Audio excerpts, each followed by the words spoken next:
Padre Garcia po sa ating lahat. Mahigit isang taon mula nang bumida ang saya dito sa bayan ng Padre Garcia. Napasabi naman ngayon ng love ko to ang mga mamamayang Garciano kasabay ng pagbubukas ng pinakabagong branch ng tinaguriang largest quick service restaurant sa buong mundo, ang McDonald's.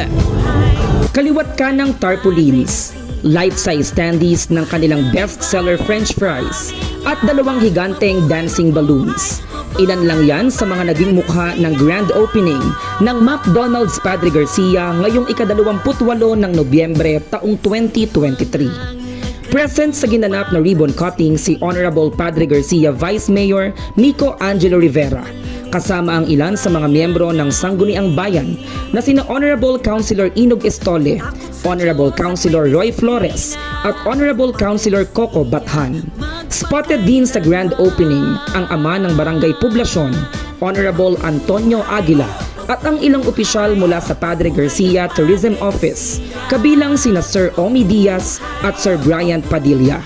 Hindi nawala ang tradisyonal na paghahagis ng barya sa bawat bahagi ng gusali, hudyat ng masaganang pagbubukas ng tahanan ng much malaki, much juicier, and much crispier chicken McDo. Higit na nagpasigla sa okasyon ang kultural na pagtatanghal ng mga piling mananayaw mula sa Padre Garcia Integrated National High School.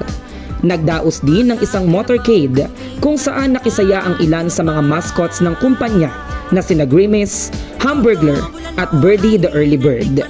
Enjoy naman ang mga dine-in customers sa iba't ibang pakulo at palaro ng mga staff at crew ng McDonald's Padre Garcia. Samantala, dahil sa malawak nitong parking lot, dalawang palapag na gusali at may kasama pang bike and dine section, tinatayang nasa humigit kumulang 150 katao ang kayang i-accommodate ng pinakabagong branch ng McDo. Bukas din para sa mga birthday parties at iba pang special events ang ikalawang palapag ng kainan na mayroong 80 to 90 seating capacity.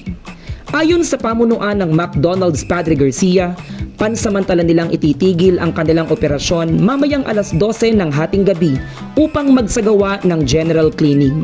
Pero simula bukas, araw ng Miyerkules, 24 hours nang ma-enjoy ng mga customers ang kanilang favorite McDo products, kabilang na ang drive-thru section ng nasabing branch. Ngayong nasa bayan na ng Padre Garcia ang dalawang pinakamalaki at pinakasikat na fast food restaurant sa bansa, inaasahan na mas lalong dadagsain ng mga turista ang cattle trading capital of the Philippines, lalong-lalo na sa nalalapit na pagdiriwang ng ika-74 na taong pagkakatatag ng bayan ng Padre Garcia, kasabay ng makulay at engranding selebrasyon ng Kabakahan Festival 2023. Mula po rito sa bayan ng Padre Garcia sa Batangas, ito po si Kenneth Mangundayaw, laking Garciano, disiplinado at mabuting tao, ipinagmamalaki ko.